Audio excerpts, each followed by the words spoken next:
Hey everybody, it's Trags once again on the Boston Bruins bench with Boston Bruins beat reporter for CLNS Media, Jimmy Murphy. Murph, we saw the Bruins come out and really take it to the Toronto Maple Leafs in the final 30 minutes of this game, winning game one 5-1. A couple of areas I want to really focus on, Murph, is first of all, your best players have to show up. Your best players have to be your best players. It's a hockey cliche, but tonight, when you're talking about David Krejci, David Pastrnak, and Brad Marchand, three of their best players were definitely on their game. Yeah, you know what? I totally agree with you, Trags. And you look at it, Krejci is a guy that we've gotten used to that shows up in the playoffs. He's had some great playoff runs. You look at 2013, 2011 being the best of them. But, you know, Brad Marchand, I think, was a guy that we had to focus on a bit more because he's reached that superstar quality, right? But he always kind of reverts sometimes back to that stupidity. He was very disciplined. Gave a little kiss to Leo Komarov, you know, to kind of let him know he's engaged. But he really baited the Maple Leafs into what they were trying to bait him into, and I thought that was huge. And then, like you said, David Pastrnak with that laser goal to make it 3-1 at the end of the second period. I thought that was a backbreaker right there. I know you asked Bruce Cassidy, Bruins coach, about Brad Marchand keeping his cool, and I thought it was great, his response that, yeah, he kept his cool, and we know he's an elite player. Teams are going to target him. Yeah, and I think, you know, there's one thing the coach didn't want to say there. They also target him because they know he has a short fuse, and they know that he can be, like I said, baited into that stupidity there and stuff that we've seen him get suspended for. But that backfired, and their guy, who's pretty much their Brad Marchand, but not nearly as on a superstar elite status, is Nazem Kadri, and he's out there trying to aggravate people, but he crossed that line over and over again, and we saw that obviously with the ejection after the hit on Wingels. Well, Tommy Wingels took not one but two big board hits, and he, you know, obviously left this game. It was a dangerous period of the game in that third period for Tommy Wingels. He had to be helped off the ice by Don Del Negro, the Bruins' longtime trainer. You have to wonder if the league's going to take a look at that.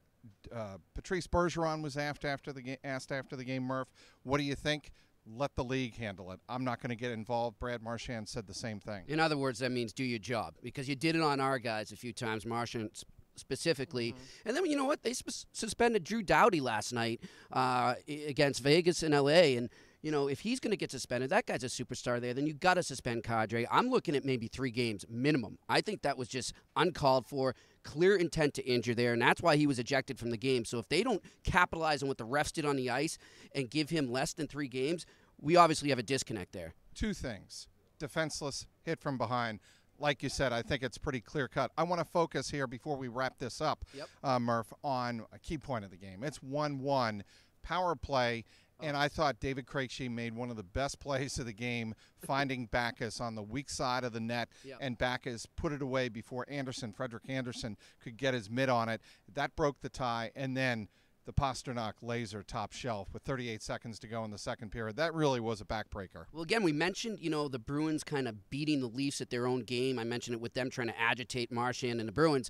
Another thing that's the own game on the Leafs is their power play. They had the second best power play coming in, and you know, I talked to Kevin McGran, a Toronto Star, in the latest Bruins beat, and he was saying that's one of their strengths, and the Bruins got to be really careful not to give them a power. Go for 3, the Bruins go 3 for 6, so it was pretty ironic that ended up being kind of a difference in the game, was the Bruins power play as opposed to the Leafs power play, and that's a great sign for the Bruins as they take this 1-0 lead into Saturday's game. Yes, Bruins take that 1-0 series lead. Always important to get that first game on home ice. Bruins will try to hold serve on Saturday night here, 8 p.m. local, late one, yes. A big night in Canada, as we all know. It's hockey night in Canada, and that's an 8. Don Cherry will be in the house. And Ron McLean will be, too. I cannot wait to see them and see what Don Cherry wears for a jacket. David Pastrnak after the game was kind of saying, "I'm ready for you, Don Cherry." He had a Don Cherry-like outfit on after the game. We'll see what happens if Cherry mentions that in the intermission on Saturday. Please follow Murph on Twitter to see exactly what he's talking about, because what Pasta was wearing was a sight to behold. Anyway, the Bruins do wrap it up here in Game 1, 5-1. We'll have complete coverage throughout the Stanley Cup playoffs on CLNS Media.